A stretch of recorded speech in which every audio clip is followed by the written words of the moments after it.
નમસ્કાર મિત્રો, ગ્રહોની માયામાં મારા દરેક વાલા જાતકોનું સ્વાગત. આપ અમને નિહાળી રહ્યા છો ગ્રહોની માયામાં, અને આજે આપણે વાત કરીશું દૈનિક રાશિ ભવિષ્યની. મિત્રો, દૈનિક રાશિ ભવિષ્યની વાત કરતા પહેલા એક નજર નાખીએ આજના પંચાંગ ઉપર. તો 17/3/2026 મંગળવારનો દિવસ. હનુમાનજીની આરાધના ઉપાસના કરી આજના દિવસની શરૂઆત કરી શકાય. વિક્રમ સંવત 2082 ઈસવીસન 2026 ફાગણ માસ કૃષ્ણ પક્ષ અને ત્રયોદશી તિથિ. આજના સિદ્ધિ યોગ રહેશે અને આજે વાણિજકરણ પૂર્વ ભાદ્રપદ નક્ષત્ર, જે ગુરુ મહારાજનું. આજે સૂર્યનો ઉદય 6:09 થી 6:29 થી 6:30 સુધી. આજે ચંદ્રમા કુંભ રાશિમાં પરિભ્રમણ કરશે અને આજનું અભિજીત મુહૂર્ત 12:05 થી 12:53 સુધી. અને આજના રાહુકાળ 3:30 થી 5 વાગ્યા સુધી.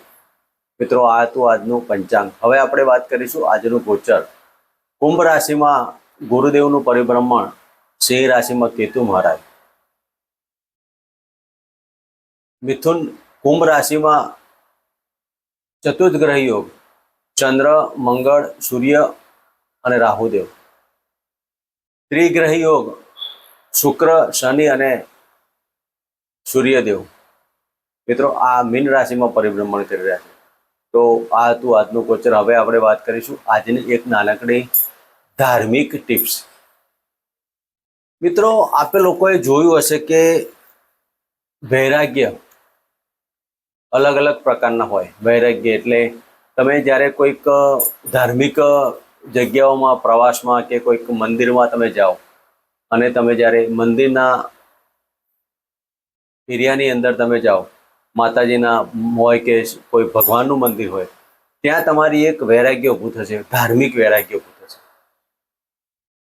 અંદરથી તમારી ઓરા એક ઊભી થાય કે જે ઓરાથી તમારા મન ઉપર એકાગ્રતા, તમારા નેગેટિવ વિચારો બધા બહાર નીકળી જાય અને પોઝિટિવલી વિચાર ચાલુ થાય. મંદિરના પ્રાગટ્યની અંદર જવાથી એક આને વૈરાગ્ય કહેવાય. તમે જ્યારે કોઈકને લગ્ન વિધિમાં ગયા હોય અને કોઈકની દીકરીને જ્યારે વળાવવાનો પ્રસંગ હોય અને દીકરી જ્યારે રડતા રડતા પોતાના સાસરીમાં પગલાં માંડતી હોય, અને એ જે દ્રશ્ય જોવાથી જે પિતાને કે જે માતાને એક અલગ પ્રકારનો વૈરાગ્ય ઊભો થાય. આ જ પ્રમાણે મિત્રો, તમે જ્યારે કોઈક સમુદ્ર કિનારે, કોઈક નદી પહાડના એરિયામાં તમે ગયા હોય પ્રવાસની અંદર, અને એકાંત જગ્યામાં જ્યારે બેસીને તમે જ્યારે મન ઉપર સ્થિરતા લાવી અને જો તમારો એક અલગ પ્રકારનો વૈરાગ ઊભો થશે. અને એક અલગ પ્રકારનો વૈરાગ મિત્રો, શમશાન યાત્રા. આપણા સ્નેહીજનો કે આપણા સગા સંબંધીમાં કોઈકની પણ શમશાન યાત્રામાં જવાનું આવે અને શમશાન યાત્રામાં ગયા પછી જે અડધા કલાકનો સમયગાળો આપણે ત્યાં વ્યતીત કરતા હોય અને એ જે વૈરાગ ઊભો થાય ત્યારે મનની અંદર ખૂબ મજાનું તમે વિચારજો. તમે પોતાના કર્મો ઉપર આધાર રાખશો. બસ આ જ કર્મો અને આ જ જગ્યાએ જવું છે. શા માટે આવું કરવું જોઈએ? અને આવા કર્મ કરવાથી આપણો એન્ડ તો મૂળ આ જ છે. તો આપણે આવું ના કરવું જોઈએ. મનની અંદર એક પ્રેરણા ઊભી થાય, અલગ પ્રકારની પ્રેરણા ઊભી થાય કે જો જીવનની અંદર આ બધું ધન, સંપત્તિ, ઐશ્વર્ય, દાંપત્ય, પતિ પત્ની, બાળકો બધું ભોગવટા સુધી પણ છેલ્લો આપણો એન્ડ તો જ્યારે શમશાનની અંદર આપણે કોઈકની ચિતા સળગતી હોય અને તે આપણા દ્રશ્ય, આપણા નજરના દ્રશ્ય સામે જ્યારે પિક્ચર ચાલતું હોય અને એ આપણા મનની અંદર જે વૈરાગ ઊભો થાય તેને શમશાન વૈરાગ કહેવાય. મિત્રો, આ એક વૈરાગની અંદર જે જાતકો તમે જોશો, તમે પોતે એક એનાલિસિસ કરજો. ક્યારેક તમારા કોઈ સ્નેહીજનો હોય કે તમારા સગા સંબંધી, કોઈ મિત્ર વર્તુળમાં ક્યારેક તમારા શમશાન યાત્રામાં જવાનું થાય અને એક ચિત્તને એક કરવાની જરૂર નથી, ઓટોમેટિક તમારું ચિત્ત એક જ થઈ જાય અને વૈરાગ ઊભો થશે. શા માટે પૈસા, શા માટે લૂંટ, શા માટે કોઈકને હેરાન કરવા, શા માટે કોઈકને આવી વાણીથી આપણું કોઈકનો હૃદયમાં લાગણી થાય તેવા શબ્દો બોલવા? પણ મિત્રો, આ જે વૈરાગ હોય છે એને શમશાન વૈરાગ કહેવાય એ ભૂમિની અંદર જ હોય છે. એ ભૂમિના તમે એ ગેટની અંદર કે તમે ભૂમિના અંદર તમે જાઓ ને, એ સમય મર્યાદા પૂરતો જ વૈરાગ હોય. બહાર આવ્યા પછી ગંગામાં સ્નાન કર્યા જેવું, પવિત્ર થયા પછી પાછા એના વળી પાછા એ પાપ અને વળી પાછી એ ગતિ ને વળી પાછું એ જીવન ને વળી અને આ જ પ્રદક્ષિણા. તો મિત્રો આ વૈરાગ્ય કહેવાય. તમે જ્યારે કોઈ સંત મહાત્મા સિદ્ધ પુરુષને જ્યારે મળતા હોય ત્યારે તમારા ચિત્તની અંદર એક અલગ પ્રકારનું વાતાવરણ ઊભું થાય. મિત્રો આ અલગ અલગ પ્રકારના જે વૈરાગ્ય જીવન આવે છે,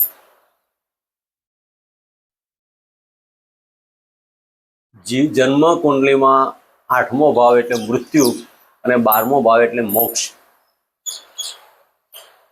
અને મોક્ષ ગતિ પામનારા સિદ્ધ પુરુષો અને મોક્ષ ગતિ પામનારા જાતકો મિત્રો એક અલગ પ્રકારની જીવન જીવતા હોય છે. તો આજની આજે ટીપ પછી ધાર્મિક એક વૈરાગ્યની બાબતો હતી. મિત્રો અમારી ચેનલને લાઈક કરો, સબસ્ક્રાઈબ કરો અને શેર કરો. આપના સુધી નવા નવા વિડીયો અને નવી નવી ધાર્મિક અને જ્યોતિષની બાબતો આપની સામે અમે શેર કરીશું. હવે આપણે વાત કરીશું આજનું દૈનિક રાશિ ભવિષ્ય. મેષ રાશિથી લઈને મીન રાશિના જાતકોને આજનો આપનો દિવસ કેવો રહેશે અને કયા નાના મોટા ઉપાયો કરવા અને કયા નાના દાન દક્ષિણા કરી આપનો આ દિવસ આપના માટે શુભ બનાવી શકાય. મિત્રો પ્રથમ રાશિની વાત કરીએ તો મેષ રાશિ. મેષ રાશિના જાતકોને લાભસ્થાને પરિભ્રમણ કરતા ચંદ્રદેવ. મિત્રો આજના દિવસમાં આપની કુંડલીમાં લાભસ્થાને પરિભ્રમણ કરતા ચંદ્રદેવ સંતાન રિલેટેડ કાર્યમાં આજે તમારે ચિંતાનું વાતાવરણ ઊભું થશે. આકસ્મિક ધનલાભનો યોગ કહી શકાય. આજના દિવસમાં ધાર્મિક અને બહારના સંબંધો આપના માટે લાભદાયી પ્રાપ્ત થશે. સાથે સાથે તમારી ભાગ્યની ઉન્નતિ અને ધાર્મિક કાર્યો પાછળ તમારો આજનો દિવસ વ્યતીત થવાનો. આજના દિવસમાં મેષ રાશિના જાતકોએ ઓમ બૃહસ્પતિએ નમઃ ના મંત્ર કરી આજનો દિવસ પસાર કરો. મિત્રો વાત કરીશું વૃષભ રાશિની. વૃષભ રાશિના જાતકોને 10મ સ્થાને પરિભ્રમણ કરતા આ ચંદ્રદેવ. મિત્રો આજના દિવસમાં વ્હીલ વારસો પ્રોપર્ટીનો લાભ મળવાનો, સાસરી પક્ષમાંથી કંઈક શુભ સમાચાર મળવાના યોગ પણ કહી શકાય. આજના દિવસમાં સાસરીના કાર્યથી તમે દિવસ તમારો વ્યતીત થાય. કુટુંબીજનો આજનો દિવસ કુટુંબીજનો સાથે પણ શેર કરી શકાય. મોટા ભાઈ બહેનનો આજે સાથ ને સહકાર મળે. આજે તમારી કાર્ય પદ્ધતિમાં એક અલગ પ્રકારનું વાતાવરણ ઊભું થશે. તમારા ઉપલા અધિકારીનો સાથ ને સહકાર મળથી દરેક કાર્યમાં સફળતા મળે. અને આજે મકાન સુખ, વાહન સુખના કોઈ પણ કાર્ય કરવા હોય તો ધીમી ગતિએ ચાલુ કરી લેજો. વૃષભ રાશિના જાતકોને આજનો દિવસ નોકરી ધંધામાં પણ સફળતાવાળો કહી શકાય. તો વૃષભ રાશિના જાતકોએ હનુમાનજીની આરાધના ઉપાસના કરી અને આજનો દિવસ પસાર કરો. મિત્રો વાત કરીશું મિથુન રાશિને. મિથુન રાશિના જાતકોને ભાગ્યસ્થાને પરિભ્રમણ કરતા આ ચંદ્રદેવ. મિત્રો મિથુન રાશિના જાતકોએ આજના દિવસમાં દાંપત્ય જીવનની બાબતોમાં સફળતા મળશે. ઉચ્ચ ડિગ્રી પ્રાપ્ત કરતા જાતકોએ આજના દિવસમાં સફળતાની બાબતો કહી શકાય. નાના મોટા પ્રવાસોમાં જવાના યોગ પણ બની શકે. ટેલિફોનિક અથવા તાર ટપાલથી કંઈક શુભ સમાચાર મળવાના યોગ કહી શકાય. આજના દિવસમાં મન ઉપર એકાગ્રતા રાખવાની પણ ગુરુતા ગ્રંથિથી આજે તમે બહાર આવજો. મિથુન રાશિના જાતકોએ આજના દિવસમાં દાંપત્ય જીવનને પાર્ટનરશિપના કાર્યોમાં સફળતા મળવાથી જીવનમાં સફળતા પ્રાપ્ત થાય. આજના દિવસમાં બાળકોને સિઝનેબલ ફ્રૂટ અર્પણ કરી આજનો દિવસ પસાર કરો. મિત્રો વાત કરીશું કર્ક રાશિની. કર્ક રાશિના જાતકોને 8મ સ્થાને પરિભ્રમણ કરતા ચંદ્રદેવ. માનસિક ચિંતાઓથી તમે ઘેરાયેલા રહેશો. યુરિન સંબંધિત રોગો અને પેટને લગતા રોગોમાં ધ્યાન રાખવું. પેશાબમાં બળતરાની બાબતોની તમારી કમ્પ્લેન હશે. કર્ક રાશિના જાતકોએ વાણી ઉપર તો સંયમ રાખવો, કુટુંબિક બાબતોમાં પણ ધ્યાન રાખવું. ગુપ્ત મંત્ર આજે તમે કરી શકો છો. તમારા પૂજાના સ્થાનની અંદર તમારા કોઈ ગુપ્ત મંત્ર અથવા ન હોય તો 99 મંત્રની આરાધના ઉપાસના કરી અને આજનો દિવસ પસાર કરી શકો. મિત્રો વાત કરીશું સિંહ રાશિની. સિંહ રાશિના જાતકોને 7મ સ્થાને પરિભ્રમણ કરતા ચંદ્રદેવ. દાંપત્ય જીવનની બાબતોમાં મિત્રો એકબીજાના વિચારોથી આજે તમે ખોટા વાદ વિવાદો ના કરતા. સિંહ રાશિના જાતકોને આજના દિવસમાં સંતાન રિલેટેડ કાર્યમાં સફળતા મળશે. વિદ્યાર્થી વર્ગને આજનો દિવસ આપના માટે ખૂબ સરસ કહી શકાય. આજના દિવસમાં બહાર જવું અથવા વિદેશના કાર્યોમાં, જે જાતકો વિદેશના કાર્યો કરતા તેમાં પણ સફળતા મળે. સિંહ રાશિના જાતકોએ આજના દિવસમાં સૂર્યદેવની આરાધના ઉપાસના કરી અને આજનો દિવસ પસાર કરો. મિત્રો વાત કરીશું કન્યા રાશિની. કન્યા રાશિના જાતકોને 6થા સ્થાને પરિભ્રમણ કરતા ચંદ્રદેવ. કન્યા રાશિના જાતકોને આજના દિવસમાં નોકરી ધંધામાં સાચવવું, ગુપ્ત શત્રુઓનો પ્રહાર આપના માટે કાળજીપૂર્વક બાબત રહેશે. નોકરીની અંદર કે ધંધાની અંદર કોઈ પણ કાર્ય કરતા પહેલા ગુપ્ત શત્રુઓથી સાવધાની રાખવી. ખોટા વાદ વિવાદોમાં પડવું નહીં. આવકમાં નુકસાન થવાના યોગ કહી શકાય. આવક તમારી ડિલે થતી હોય તેવું તમને લાગ્યા કરે. આજના દિવસમાં નાણાકીય વ્યવહારો તમારા સચવાઈ રહેશે. કાર્ય પદ્ધતિ તમારી ખૂબ મજાની હોવાથી તમારા કાર્ય પદ્ધતિની પ્રણાલિકા એક અલગ પ્રકારનું વાતાવરણ ઊભું કરશે. રાજકીય ક્ષેત્રે અને સરકારી ક્ષેત્રે આજના દિવસમાં આપણો દિવસ ખૂબ સરસ મજાનો રહેવાનો.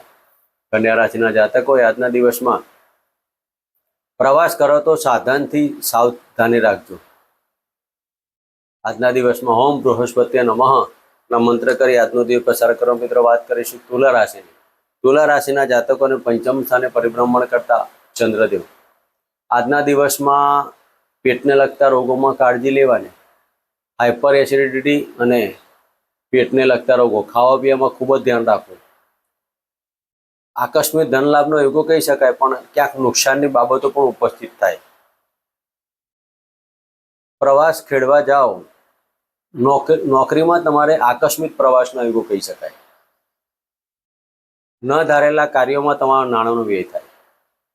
તુલા રાશિના જાતકોએ આજના દિવસમાં હોમ કુલદેવતા ભ્યો નમઃ અને હોમ બૃહસ્પતિ નમઃના મંત્ર કરી આજનો દિવસ પસાર કરો. મિત્રો વાત કરીશું વૃશ્ચિક રાશિની. વૃશ્ચિક રાશિના જાતકોને 4થા સ્થાને પરિભ્રમણ કરતા ચંદ્રદેવ.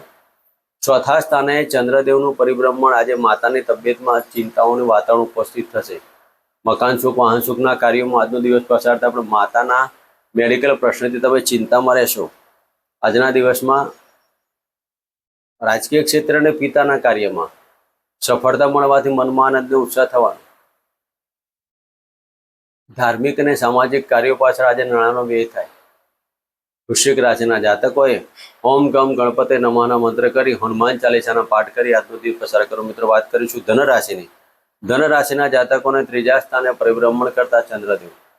મિત્રો ધન રાશિના જાતકોને આજે નાના ભાઈ બહેનો સાથે ખોટા વાદ વિવાદો ન કરતા, પાડોશી મિત્રો સ્નેહીજનો સાથે આજનો દિવસ સુલેહ ભર્યો અને શાંતિપૂર્ણ રીતે પસાર કરવો. પ્રવાસ ખેડૂતો સાધનથી અને આગ અકસ્માતથી સાચવવું. પડવા વાગવાના યુગની અંદર આજે ખૂબ જ કાળજી લેવી. ધન રાશિના જાતકોને ભાગ્યની ઉન્નતિમાં થોડીક રૂકાવટો હોય તેવું લાગ્યા કરે. ઉપલા અધિકારી સાથે નોકરીના ધંધામાં આજે ચિંતાથી વાતાવરણ ઘેરેલું રહેશે. ધન રાશિના જાતકોને આજના દિવસમાં જમીન દલાલના કાર્યોમાં આકસ્મિક ધન મળવાના યોગ કહી શકાય. ધન રાશિના જાતકોએ હનુમાનજીની આરાધના ઉપાસના કરવી અને કાળા કૂતરાના દૂધને રોટલી અર્પણ કરી આજનો દિવસ પસાર કરો. મિત્રો વાત કરીશું મકર રાશિની. મકર રાશિના જાતકોને ધનસ્થાને પરિભ્રમણ કરતા ચંદ્રદેવ આજના આપના દિવસમાં બહારના સંબંધો અને વિદેશી કાર્યોમાં સફળતા મળશે.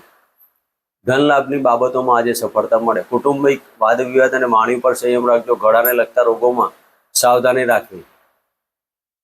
મકર રાશિના જાતકોએ આજના દિવસમાં હોમ પિતૃદેવતા ભ્યો નમઃ અને હોમ રાહવે નમઃના મંત્ર કરી આજનો દિવસ પસાર કરો. મિત્રો વાત કરીશું કુંભ રાશિની. કુંભ રાશિના જાતકોને લગ્નમાંથી પરિભ્રમણ કરતા ચંદ્રદેવ. મન ઉપર ચિંતા અને આકસ્મિક કારણ ઊભું થશે. શરીરમાં કળતર થાકની બાબતો ઉપસ્થિત થાય. માથાના દુખાવાની આજે તમારે કમ્પ્લેન રહેવાની. કુંભ રાશિના જાતકોએ ખાવા પીવામાં ધ્યાન રાખવું અને હાઇપર એસિડિટીથી ધ્યાન રાખવું. આજના દિવસમાં આર્થિક પાસું મજબૂત, આવકમાં વૃદ્ધિ. કુંભ રાશિના જાતકોએ આજના દિવસમાં હોમ શમ શનિચરાય નમઃના મંત્ર કરવા અને શિવજીના મંદિરે 1 લોટો જળ અર્પણ કરી હોમ નમઃ શિવાયના મંત્ર કરવા. મિત્રો વાત કરીશું મીન રાશિની. મીન રાશિના જાતકોને 12મા સ્થાને પરિભ્રમણ કરતા ચંદ્રદેવ આજના દિવસમાં આપના માટે માનસિક ટેન્શનો તમે ઘેરાયેલા રહેશો. ખોટા વાદ વિવાદો અને પ્રવાસની અંદર કાળજી લેવી, ધારેલા કાર્યો ન થવાથી મનમાં ચિંતા ઊભી થાય, ગુપ્ત શત્રુઓનો પ્રહાર આપના માટે ખૂબ જ કાળજીભર્યો કહી શકાય. આજના દિવસમાં માતાના ચરણ સ્પર્શ કરી આજનો દિવસ પસાર કરો. મિત્રો, આ હતું આજનું દૈનિક રાશિ ભવિષ્ય. ફરી મળીશું આ જગ્યાએ.